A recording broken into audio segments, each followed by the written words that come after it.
You are listening to the Bat Flip Podcast, a baseball podcast from Belly Up Sports and the Belly Up Podcast Network. Here are your hosts, Damian and Matt. Welcome back, everyone, to the Bat Flip Podcast. My name is Damian, here with my co-host, Matt.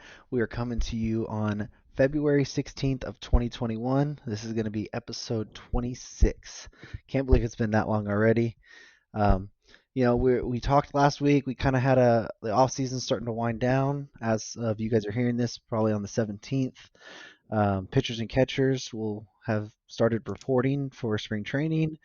We had a couple deals happen, and kind of a lot of minor league stuff happen this week. But before we jump into all that, let me bring my co-host in and see how he's doing. So how you doing, Matt? I'm doing pretty good, just hanging around. Excited. Baseball starting tomorrow, at least the spring training starting officially. Everything else going pretty good. We actually, I live in central Alabama. We actually got some snow today, this morning, so that was something different. We don't get very much snow here, maybe once a year, if anything. So it's all melted by now, but that was pretty cool to see, and not too much else going on. So, how are you doing? I'm doing all right. I haven't had snow in I think 22 years here. So in my part of California, up on the mountain, we're in the valley more. It doesn't really snow here. So it was a cool 48 degrees this morning, as you were telling me it was snowing back there. So I was kind of outside in my shorts and t-shirt. I hear you. I hear you. I'm gonna refrain from talking about it being cold here because it was cold to my standards, Yeah. but 16 degrees is a lot different from like I saw in Dallas. It was like 1 degree this morning. Oh So yeah. I'm not gonna go there with it being too cold here. So Yeah, my buddy lives back there, and I was talking to him yesterday. He's like, "Oh, it's 13 right now, but it's supposed to be -6, and they just cut all of our power." So he's yeah, like, "We don't even have heaters or nothing." So, that's rough. So but let's go ahead and jump into this and just get this going. Our first signing is probably our biggest signing that we had this week. It's one that we anticipated for a while happening, and it finally ironed out, and that's Justin Turner re-signing with Los Angeles Dodgers on a deal for 2 years, $34 million with an option that can make it 3 years at 48, and some escalators in there to where, based on MVP voting in those 3 years, it could end up being a 3-year, $52 million deal. yeah, Justin Turner, and I'll defer to you more on him, but he's a great player. His career numbers 292, 369, 469 slash line. Very good contact hitter. Hits for some power too, obviously. Great plate discipline numbers in his career. He's put up 27.3 wins above replacement, which is really good.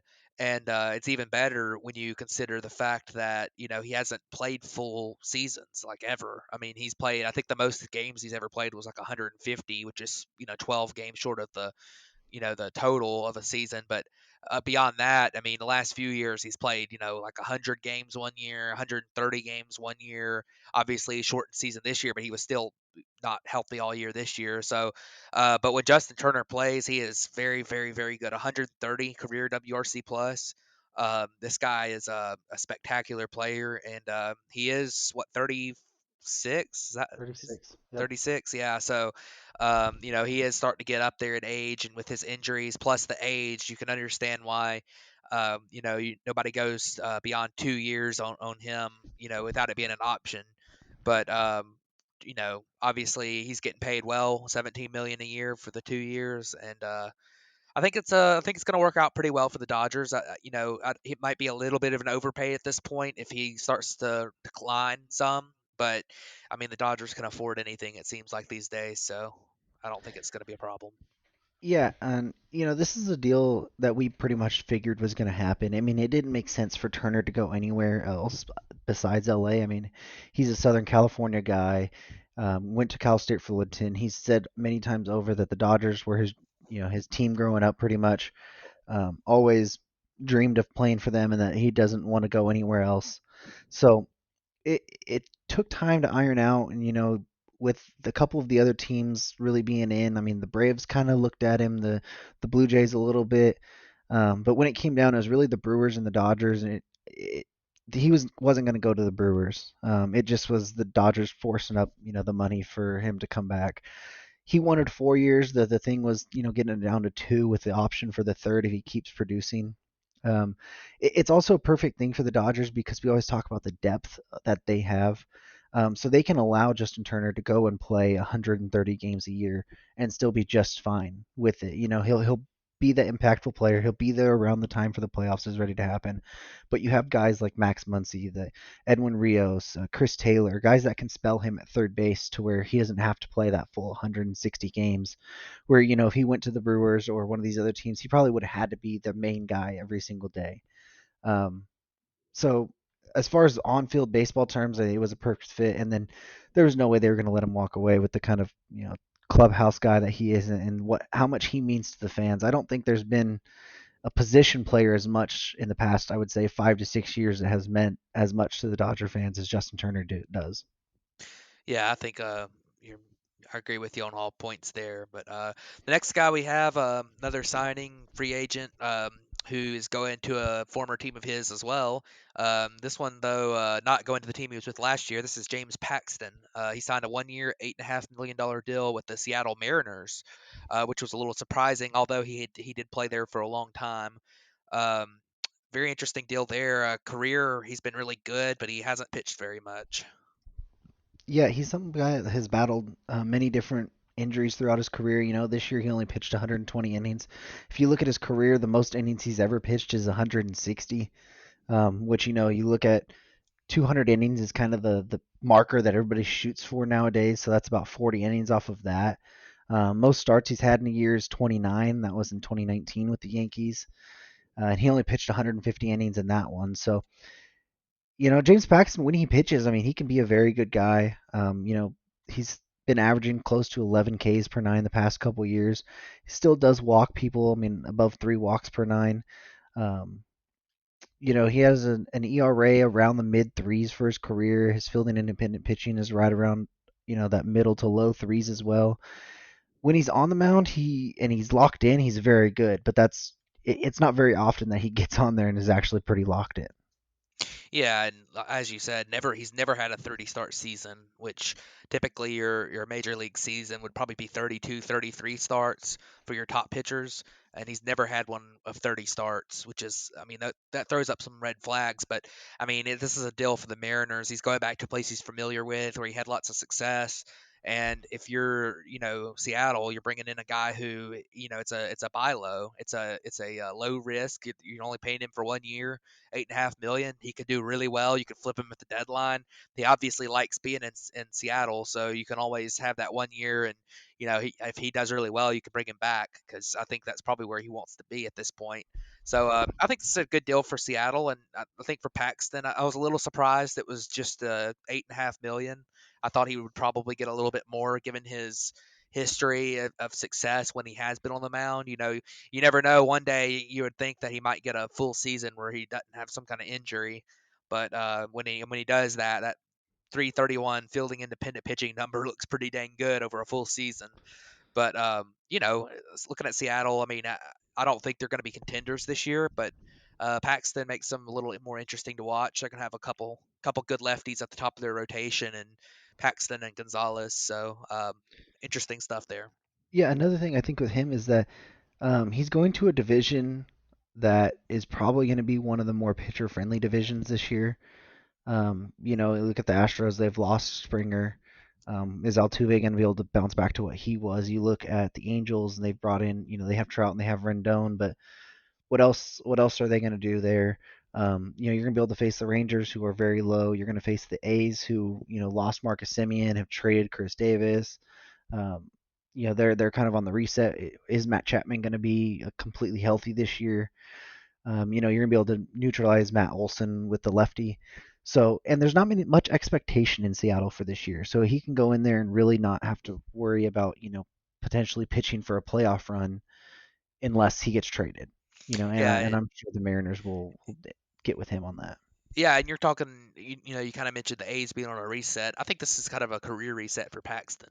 You go back to the place where you've been, had success, where you developed into a really good major league pitcher. This is a little bit of a career reset for him. He's come out of the pressure-packed environment of New York, where he was a part of a big trade where New York gave up a couple of their top prospects for him, and Justice Sheffield. I mean, you get to a point where sometimes a guy like Paxton, maybe with all the injury and stuff, the New York pressure and stuff might have gotten him to him a little bit as well. But um, we'll see. I'm excited to see what he does back in Seattle. But those are really the two big signings this week. There really wasn't too much more. Of course, we talked about last week how most of the top players had signed, and then Turner was, I think, the only top 10 free agent that we had on our lists left. So a couple of other pretty decently big signings. We've talked a lot about the Padres and the fact that they've addressed their lineup with Kim and a couple of other guys, and they've addressed their starting staff with Yu Darvish and Joe Musgrove. And now we're going to talk about how we've talked a lot about too how they needed to address their bullpen. Now we're going to talk about how they've done that. And they signed two guys this week to help their bullpen. One of them being Keone Kela, and one of them being Mark Melanson. Yeah, both of these guys have been solid major league bullpen arms. We don't quite know the terms on these; it hasn't quite been announced. But we expect them both to be about a 1 year deal, probably around that 5 to 10-ish million. I would assume more close to the 5 over the 10-ish, but you never know. Um, you look at Keone Kela, has a 3.24 career ERA, a 3.30 career FIP, so he's very in line with what his peripherals say. He's coming off an injury this year, so he only pitched 2 innings. In 2019, he only had 29 innings. But if you look back to where he had a full season in 2018, 52 innings, had 11 strikeouts per nine, 3 walks per nine.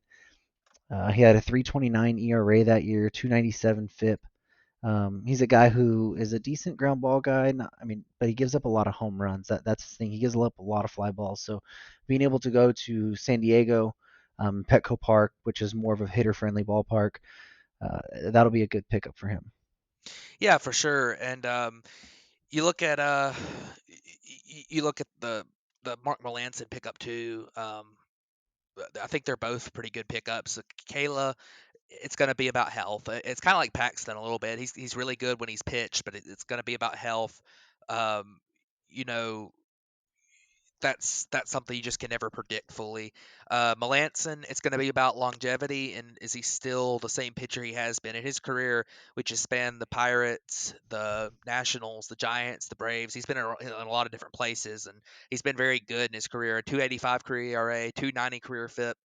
And but 2020, he still had a great ERA, 2.78, but his peripherals took a nosedive. He didn't strike many guys out. His strikeouts per nine were actually under six, and he was a closer this year. But and his FIP went up to 372, and his xFIP went up to 442. So I think there's a few, and obviously that's a short season, but Melanson is also a veteran pitcher. He's gotten up there in age, so there's a few things that you maybe worry a little bit about with him. But these are probably 1 year deals anyways, and if either one of these guys has the injury issues that Kayla has, or maybe Melanson ends up you know coming back to his 2020 peripherals a little bit, you could see where you might have an issue there. So, interesting stuff. Padres, they needed to address that bullpen because it was not looking too good before now. And I mean, Mark Melanson and Keone Kayla definitely will have a chance to help out very well in that bullpen.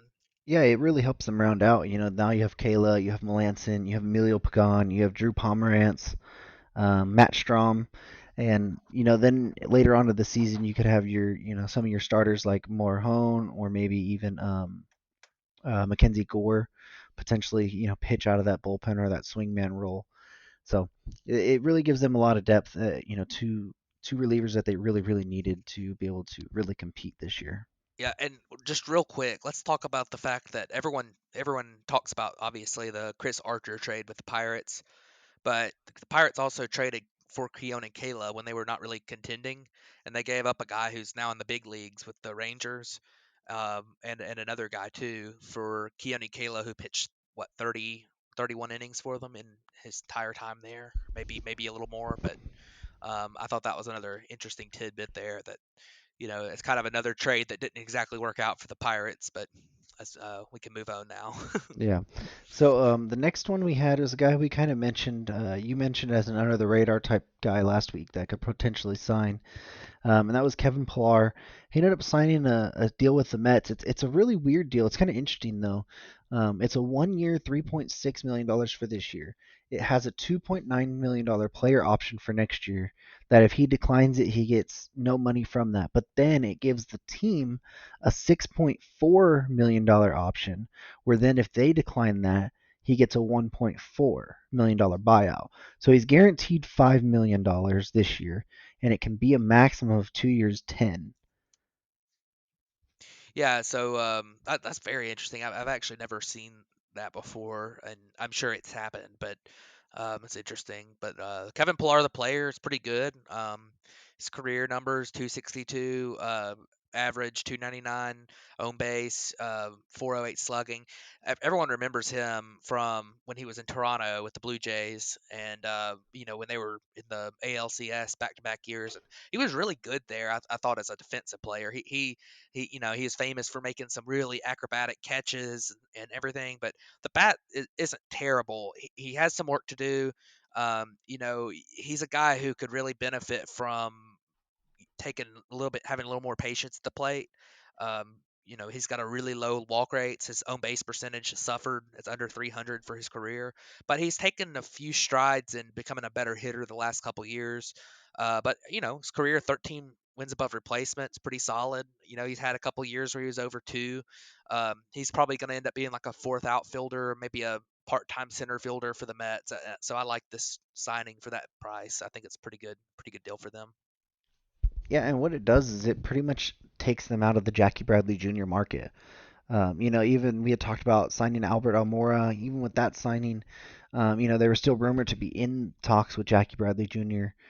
But what this does is it pretty much takes them out of that now, and it allows them to be very aggressive with, Dom Smith and Brendan Nimmo about potentially, swapping them out during games. So, you can look at it with Pilar and Albert Almora potentially being bench guys, while Nimmo starts in center and Dom Smith starts in left, and then seventh, sixth, seventh inning, you can sub both of those guys out and put Pilar and Albert Almora in for defensive purposes.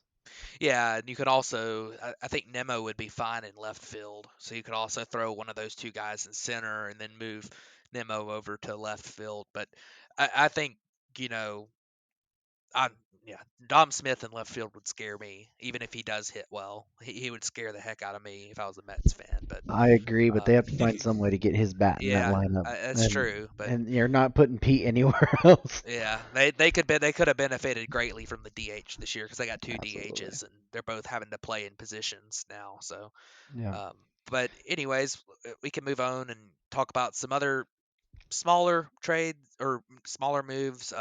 These are all guys on major league contracts that I'm gonna list real quick, and we'll kind of talk about a couple of them real quick. But we got Brett Anderson signed with Milwaukee. Matt Shoemaker signed with Minnesota. He was with the Blue Jays last year. Sergio Romo signed with the A's. He had been with the Twins.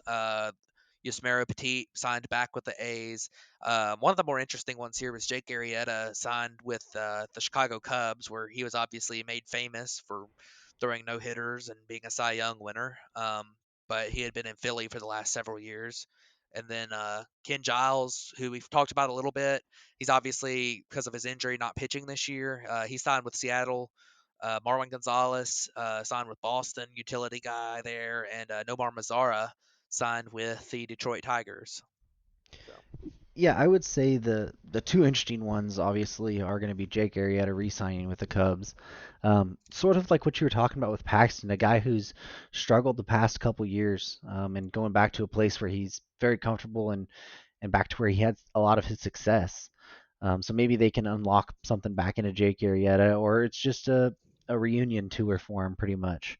And then Ken Giles, obviously not pitching this year, so he signs a 2 year deal with them. But it'll be a good pickup for them next year in that bullpen. That they're in the rebuilding phase. So then on that second year, if he comes back healthy, people are always looking for bullpen arms down the stretch. So next year at the trade deadline can be something that you will see him get flipped. Um, for a potential prospect for their rebuild. Yeah, yeah, and talking about Ken Giles in Seattle, Seattle is not as far away as I think a lot of people are kind of thinking. They got the defending rookie of the year, Kyle Lewis, in the outfield. They got what's his name, the guy they got from the Mets, Kelenic, isn't that his name? Jared Kelenic, yeah. Yeah, he's a top prospect. And Hmm. then of course they got some other good young guys like J.P. Crawford, Justice Sheffield. They've got some talent there, and they've got a good farm system and guys on the way still. So, I think the Mariners here in the next couple of years are going to start to be a little bit more interesting. And I think Ken Giles is kind of a preview of that. I think maybe next year they bring in a couple of veteran free agents.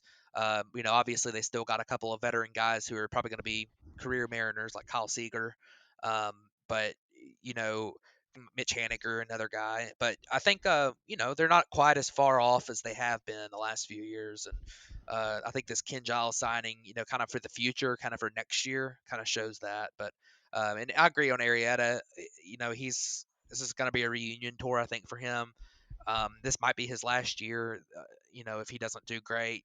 I'm really surprised that he got a major league deal, honestly, because he has been not good in Philadelphia. And I mean, these other guys, a couple good bullpen arms, and um, you know, Anderson, Shoemaker, probably number 5 starters. And I thought Massaro to Detroit was interesting. He's not a guy who's obviously had tons of potential, but hadn't quite gotten to it yet all the way. There might be something left in the tank for him to be kind of a late bloomer that Detroit could unlock, which I think is kind of the perfect thing to look at if you're a rebuilding team like Detroit. So I think that was a pretty good move too. Yeah. So we wanted to, those were all like not big major league deals. There's a rash of minor league deals, but we don't really want to go over all of those because it would just be too many to list. But we did want to each pick one of the major or the minor league deals that have happened this week and kind of go a little bit more, not completely in depth, but just kind of shed light on something we can think be a little interesting. So who'd you end up picking? Yeah, so my pick is CJ Crone, and CJ Crone's a guy who he's got power. He showed it. He's had a 30 home run season, 2018 with the Rays. He's a first baseman. He's not a great defensive first baseman, and he obviously, if you're not a great defensive first baseman, you're also playing first base, so that hurts your value too. But um, he's got a good power stroke. He's a guy who in his career, like 2018, put up a 124 WRC plus. Um, he's never been a full time player except for close to full time in 2018. And I think going to Colorado, he's going to get a lot of playing time there at first base. Obviously, he's going to be playing in cores. So you see a guy who his plate discipline numbers, his walk rates are pretty low. He doesn't walk a lot, but his strikeouts are for a guy that's kind of a all or nothing type hitter. His strikeouts aren't terribly bad. Um, and it would be interesting to see if the Colorado Rockies can unlock something there. He's 31 years old, so he obviously isn't like it's not like he's a 38-year-old or something.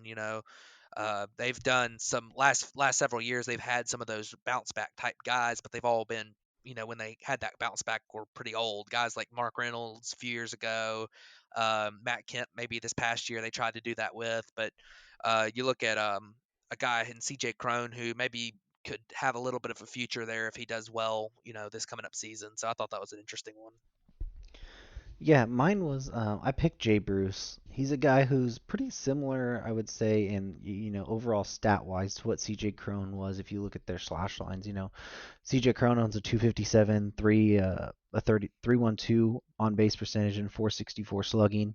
You look at Jay Bruce, he has a 245 on batting average, 314 on base and a 469 slugging. Jay Bruce going to the Yankees of all places, that short porch in right field, him being a left-handed hitter. It's something that, maybe if they don't bring back Brett Gardner and, they dealt with injuries in the outfield for the past couple seasons, with Stanton and Judge and Hicks. So he could be a guy who can, potentially come in and he's still a really good bat. I mean, in 2019, he still hit 26 homers.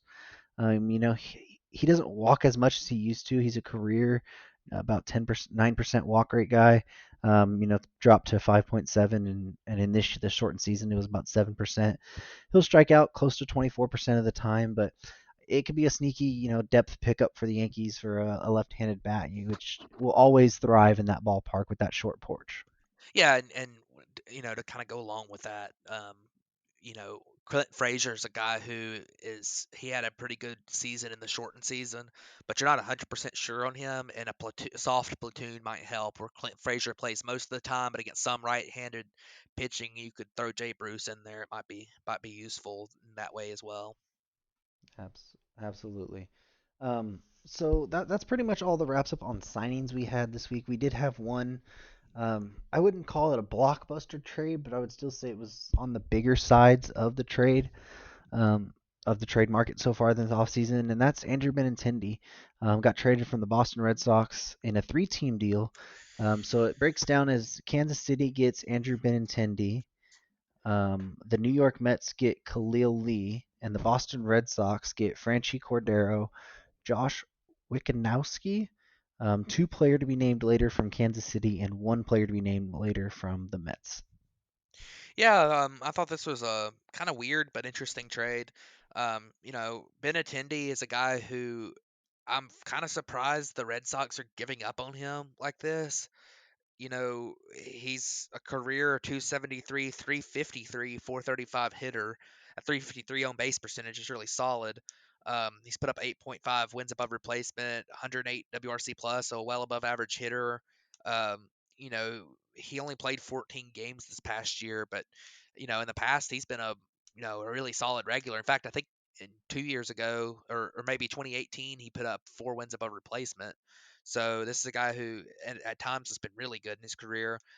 Former top prospect as well, and if he's healthy, I think that could be a really solid pickup for Kansas City. I don't, if Boston's kind of trying to get back into more of a reset rather than a rebuild, I'm surprised that they didn't keep him around to be a part of maybe a run in 2022. Um, and you look at the other guys involved. Khalil Lee is an outfielder. That he's going to be the number 8 prospect now for the Mets, who were involved in this deal.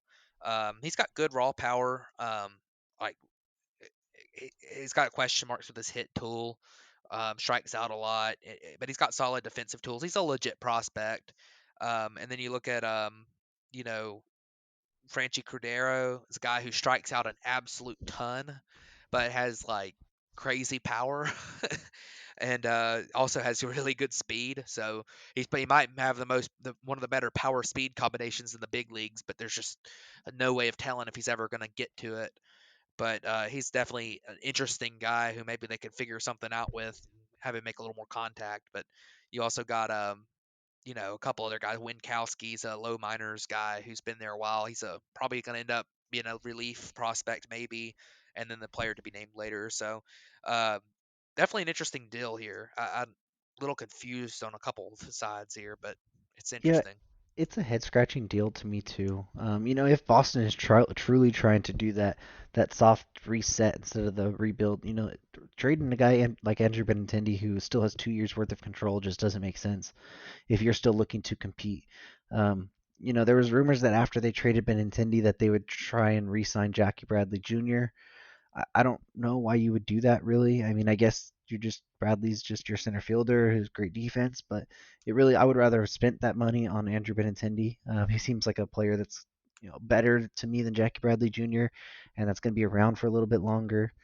I don't know why the Royals do this if they're in their rebuild phase in the middle of it, and they only have 2 years worth of control left on Benintendi, so most likely try and flip him again, or you're trying to sign him to an extension at that point. But if you're still in the rebuilding phase, why would he sign an extension there? Franchy Cordero, I mean, for Boston, it makes no sense to get him really either. Um, a guy who's played 95 career games and has a career batting average of 236 and on base of 304. It doesn't really make sense for them either. He's more going to just be a depth guy, and if you are trying to do that soft reset, like you're saying, he's not going to be playing much for you. And he's already had, I think, parts of 4 big league seasons. So he's a free agent in 3 years. So you're just hoping, I guess, he's a bench bat for you, but you're trading Andrew Benintendi for a bench bat then. That doesn't make sense. I would say the Mets. I mean, it depends on the two player to be named later, but they might be the best out of this deal by getting Khalil Lee, who you said is a legit prospect. Um, he's a guy who I heard about for the first time this year and kind of looked into his history a little bit more, and I really like what he can be as a prospect. But it's going to take time for them. He was drafted in 2016, so I'm not quite sure how far out he's going to be. But I like the Mets part of this deal. The other two sides is just really head scratching to me. Yeah, and I mean Khalil Lee is a guy who, I don't think I think he's a very, very low chance player to be really good in the major leagues, but I think it's a non-zero chance he ends up being really good in the major leagues, if that makes sense. He's kind of a guy who I don't think is going to be like the most likely scenario is he doesn't really ever make it into big leagues, but But he has he's potential. he has a high upside, I think, compared to Yeah, a lot of guys you see in this type of deal. So interesting stuff there. Kind of weird trade, but um, guy like Andrew Benintendi, he's a pretty high profile player from the last few years. Was on the Red Sox World Series team. Um, you know, getting moved is very very interesting, and so something different this week. That one was definitely weird. So. yeah, it really was. So with not many moves happening, we knew it was going to be kind of a shorter episode. So what we wanted to do is we wanted to each pick a team and maybe even a player. It doesn't have to be on that team, but that we are most looking forward to. Now that this season's getting started, most of the moves have already happened.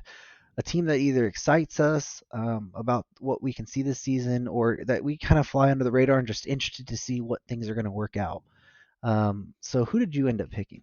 So my team to see, and I'll mention after we're done discussing our we picked, I'll mention a couple others, but the main one I think that interested me the most, and these are not teams like everyone wants to see Trevor Bauer make his spring training debut for the Dodgers and stuff like that, but these are teams that are a little more under the radar, and I picked the Los Angeles Angels. I thought they were interesting. Obviously, any team that has Mike Trout's going to be interesting to a certain level, but this team has some good question marks that I think spring training might help us answer a little bit. Obviously, spring training is never the final answer, but they have a guy in Joe Adell who is a very, very, very high rated prospect. Came up in the short season and really struggled in the big leagues last year. And it'll be really interesting to see how he does in spring training, how he might adjust to the you know to what he after his cup of coffee last year, how he's been working on things in the off season. I'm interested in them also because I think they've got some interesting buy low type pieces. Guys like Quintana and Alex Cobb are guys who have been good at different parts of their career, but the Angels, a team that has badly needed pitching for a long time, and that's kind of the big piece of the puzzle they haven't been able to figure out. Um, these are a couple guys that if they have really good springs and get a kick start into the regular season, Quintana looks healthy finally. Cobb seems to be more of the Alex Cobb we saw with the Rays, giving up some weak contact. Um, I think that'll be interesting to look at how those two guys do and where they fall in the rotation, and I think that'll be a big deal. That'll be probably the biggest deal for the Angels this year. But other stuff, maybe some improvement from Thice, the first baseman there, and good look at Brandon Marsh. I'm sure he'll be in the camp, and there's the potential for him to end up on the big league roster, and maybe a look at a couple of different guys who outfielders that haven't had the best of seasons but have had good careers like Justin Upton. What is he going to give the Angels this year? He was pretty abysmal in the shortened season, but obviously it's a shortened season, and we all know that Justin Upton is one of the most streaky players in the big leagues. So, maybe he ends up going on a hot streak this year and putting up a big season, like maybe one of his Diamondback seasons he had back in the day. And then you look at, Dexter Fowler, who, um, is he going to rebound? Is he going to end up because his plate discipline numbers I still like a lot, but is he going to be the same the Dexter Fowler with the Cubs or the Dexter Fowler we saw with the Cardinals? And I think that's going to be a big deal for them too. They need a little bit more depth in their lineup to go with their top two or three who are probably their top two hitters are rivaled by nobody. I mean, Anthony Rendon and Mike Trout are pretty much the best 1-2 punch in the big leagues. So, and most of that being because of Mike Trout, but uh, But yeah, I mean, their offense needs a little bit more depth, and they could end up being a team to watch maybe in the regular season as well. So Absolutely. Well, the team I picked, they're not as under radar as the Angels. We've actually talked a lot about them this offseason as well. But it's a team that really interests me and what they can be, and that's the Toronto Blue Jays. Um, you know, signing George Springer and Marcus Simeons were big splashes this year. But it's really, what can Kevin Biggio take that next step? Can Vladimir Guerrero Jr. take that next step? Is Bo Bichette going to be your shortstop? Are you going to allow him to play there defensively, or are you going to move him to second and play Marcus Semien at short? When they first signed Semien, it was like, okay, no, he's going to be a second baseman. Bichette's going to be the shortstop. And then lately, you've kind of heard the rumors about it potentially flipping around the other way, um, and maybe even putting Bichette at third and just leaving Biggio at second. So, their rotation, Hyunjin Ryu's a guy who is, I like a lot from obviously from his Dodgers days. Which Robbie Ray are you going to get? Are you going to get the Robbie Ray who was terrible last year, or are you going to get the one who showed potential and flashes at times? What's Nate Pearson going to be? Your top prospect. He came up and struggled last year, but can he take that step into being an everyday, starting pitcher for you? You're back into the rotation. It has left to be desired. I mean, Tanner Roark and Steven Matz aren't great options. Your bullpen, you signed Kirby Yates. Rafael Dolis is a nice guy. Ross Stripling's really good, who you can throw him in the rotation, maybe as well. Your bullpen it still needs some help. Your pitching rotation needs some help, but this lineup it's probably going to be one of the most fun lineups to watch this year, and see if they can take that next step to really compete for that division with the Yankees and maybe even the Rays, and potentially try and go for a playoff spot. Because usually, if they can get into the playoffs at that, if they can get Rogers Center and get a crowd in there, that place is one of the most fun places to see a baseball game, even just from on TV. yeah, for sure. And I think I kind of speak for everybody too by saying that I think you look at in spring training different players as well, and looking at obviously several guys there in Toronto. I mean, anytime you can see like a guy with the talent of like Nate Pearson or Bo Bichette or Vlad Jr. or Biggio try to take that step and see what they can improve on. That's a good group of guys to kind of watch, and they have a good prospect pedigree, and they're all young. So I think that's an interesting team for sure. It really is. So, Did you have any, couple players that you wanted to see during spring training? yeah, I mean, some of the obvious ones. I think Wander Franco. I think everyone's excited to see what he can do. And I don't know if Wander Franco is going to have a huge spring or anything, but and spring training at the end of the day doesn't really matter all that much. But I think you look at him as a guy who um, it'll be very interesting to see if as young as he is, if he makes the Tampa Bay roster and plays shortstop for him this year, because he's the number one prospect in baseball, and you got a couple other guys. I'd like to get a look at Adley Rutschman as well. You got Kellenick and Seattle. Let's talk about Seattle earlier. I think that's another young team to watch a little bit, just because they've got a lot of young pieces like Justice Sheffield. Is he going to take a step? Is he going to work on those strikeouts and walks, his plate discipline stuff? Because he's got really good stuff. You look at J.P. Crawford. Can he keep it going? What kind of improvements do some of those young guys make? And then, what kind of changes have some of their veterans made? A guy like, we talked about Paxton earlier. Does he got to look healthy in the spring? Um, so I think that might be an interesting team, very under the radar, interesting team to watch a little bit too. But yeah, I mean, I think some of those top prospects, and then maybe guys that have been in the big leagues a couple years, like a Nomar Mazara type guy that you don't know what you're going to get from him, but he's a guy who still has that potential. He has the potential to have a huge season at some point down the line because he's got power, he's got good bat speed. His plate discipline numbers aren't just totally out of whack. He's a guy who I feel like has the potential to eventually have a really good season at some point and let something click with him. So that might be another interesting one to watch. Just someone like a Nomar Mazara. But Yeah, I mean, mine. I think one of the ones I want to see is I want to see what Mackenzie Gore really has. I don't quite know if he's going to be on the major league side on spring training. I would assume so.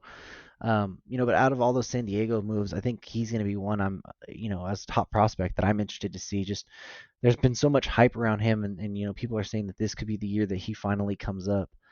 So he's a guy that I'm really, really interested to see.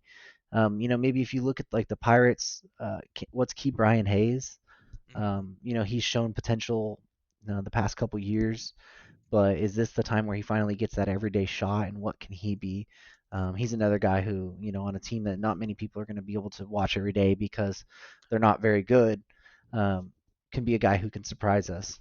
So Key Brian Hayes, and maybe some of the guys that are just coming back from injuries at some point this season, I would say, not just in spring training, but you know, if we can get Luis Severino and like Noah Syndergaard back, like those are guys who I just want to see pitching again. Like they're so good, and it's fun to watch them. So that's a little bit later on, but those two guys I'm excited to see come back. yeah, absolutely. That's a good point. And you got to remember when it comes to spring training too, um, all of these minor league free agents we've talked about that are veteran major leaguers. Guys like Felix Hernandez last year had a big spring and looked like was going to make a roster. Like I talked about C.J. Crone, like Damien talked about Jay Bruce. Some of those other guys that are signing those minor league eh, contracts with camp invites.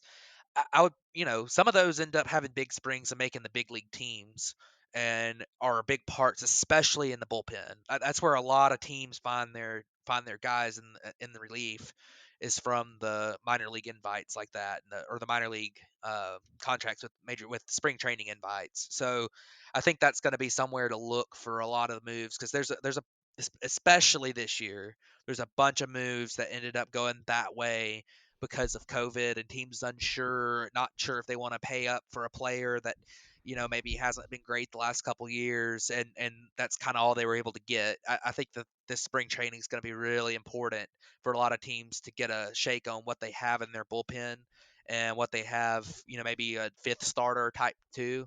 That's something that you always look at in spring training. So that probably won't be found out too much until they start playing games.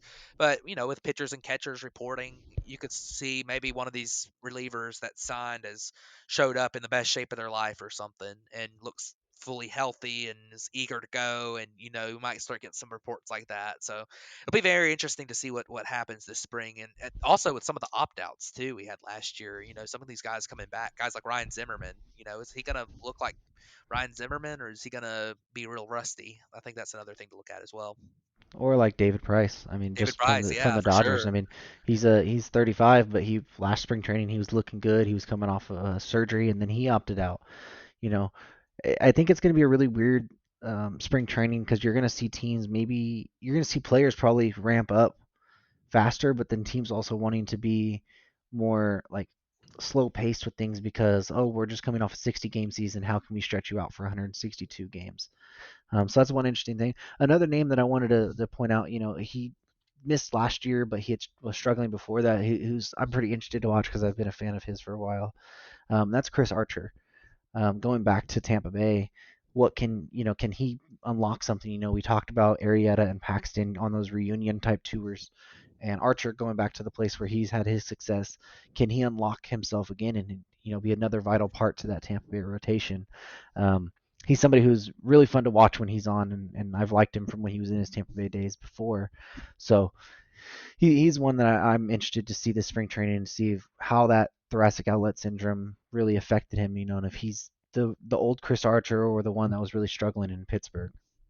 Yeah, so I agree with that. I think that's another good one that I didn't even think of. So maybe we should have both of ours have another team to see and say the Rays because I want to see Wander Franco and you want to see Chris Archer. Right? So and Who? Luis Patino too. Yeah, we won't be seeing That's Blake weird. Snell. We won't be seeing Blake Snell. We won't. No, We won't. not at But all. That or was pretty Charlie funny Morton. with the or Charlie Morton. Yeah, no, not at all. So, well, that's been this episode. Unless you have anything else that you want to wrap up on. I don't think so. I think that's pretty much it. Just ready to get going tomorrow. Ready for the Yeah, season to ready. start. Absolutely. Um, so thank you guys for tuning into this episode. No, we kind of rambled on a little bit here at the end, but this off season's been really really fun. Now that baseball's back, it's just going to be ramping up even more, and it gets me excited just knowing that that's here. But thank you for sticking with us through this off season. I know at times we kind of rambled on through things and tried to make more the moves sound more interesting than they probably are. Um, but thank you guys all for sticking with us so far, and we're gonna keep pushing on. Yeah, sounds good, man. All right, we'll catch you guys next week.